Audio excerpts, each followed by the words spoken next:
در موج برنامه اطلاعاتی خبر.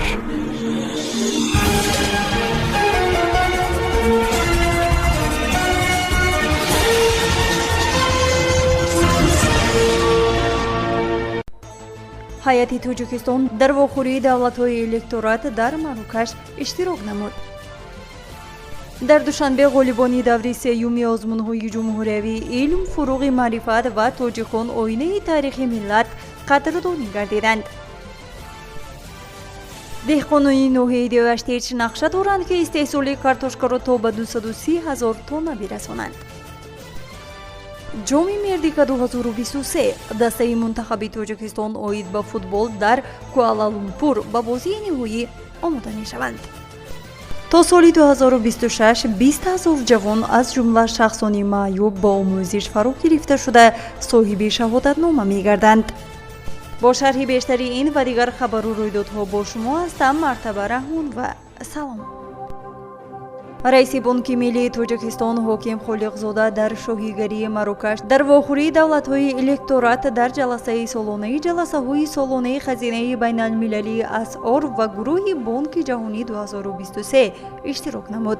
дар вохӯрии нақши хазинаи байналмилалии асъор ва Бонки ҷаҳонӣ дар пешбурди муколамаҳои бисёрҷониба байни давлатҳои аъзо ва баррасии ошкорои мушкилот ва вазъи ҷаҳони имрӯза муҳим арзёбӣ карда шуд. Ҳоким Холиқзода иброз дошт ки ҷумҳурии Тоҷикистон барои амалӣ намудани ислоҳоти сохторӣ дар бахшҳои мухталифи иқтисод ҷиҳати расидан ба ҳадафҳои дарозмуддат самти асосиро муайян намудааст ва ҷанбаи муҳими ин раванд гузаронидани музокираву машваратҳои созанда бо ташкилоти байналмилалии молиявӣ мебошад.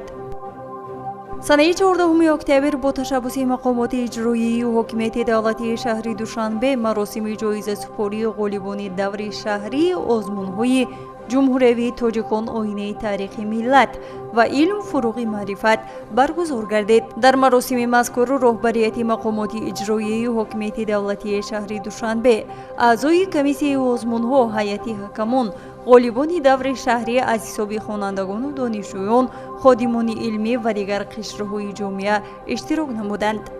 барои ишғоли ҷойи сеюм дар даври шаҳрии озмуни ҷумҳуриявии тоҷикон оинаи тарихи миллат 12 нафар ғолибон бо диплом, ҷоиза ва мукофот пулӣ дар ҳаҷми 15 000 сомонӣ, ҷойи дуюм 8 нафар ва 4 нафари дигар бошад сазовори ҷойи якум бо диплом, ҷоиза ва мукофот пулӣ дар ҳаҷми 25 000 сомонӣ қадрдонӣ гардиданд.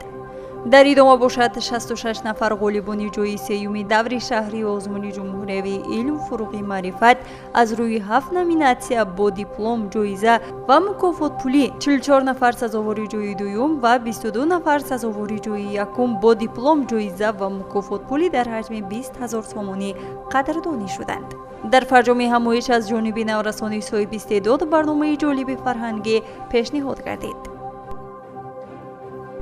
сокинон ва деҳқонони ноҳияи Деваштеч бо аз худ намудани заминҳои бекорхобида ва обёрии заминҳои лалмӣ сол аз сол ҳаҷми истеҳсоли картошкаро зиёд менамоянд. соли равон деҳқонони сарбаланди ноҳия нақша доранд ки истеҳсоли картошкаро ба 230 000 тонна расонанд. дар ин хусус ба Ҳамид Ховар дар хадамоти матбуотии раиси вилояти Суғд хабар доданд. ҳоло дар ноҳияи Деваштеч 12 намуди тухмии картошка парвариш мешавад. тибқи дурнамо деҳқонони ноҳия азм доранд ки то соли 2030 истеҳсоли картошкаро то ба 500 000 тонна бирасонанд. дастаи мунтахаби Тоҷикистон оид ба футбол таҳти роҳбарии Петр Сегрд омодагиро ба бозии ниҳоии мусобиқаи 42-юми байналмилалии ҷоми Мердика идома медиҳанд. дар ин хусус шориҳи варзиши Ҳамид Ховар бо истинод ба Федератсияи футболи Тоҷикистон хабар медиҳад.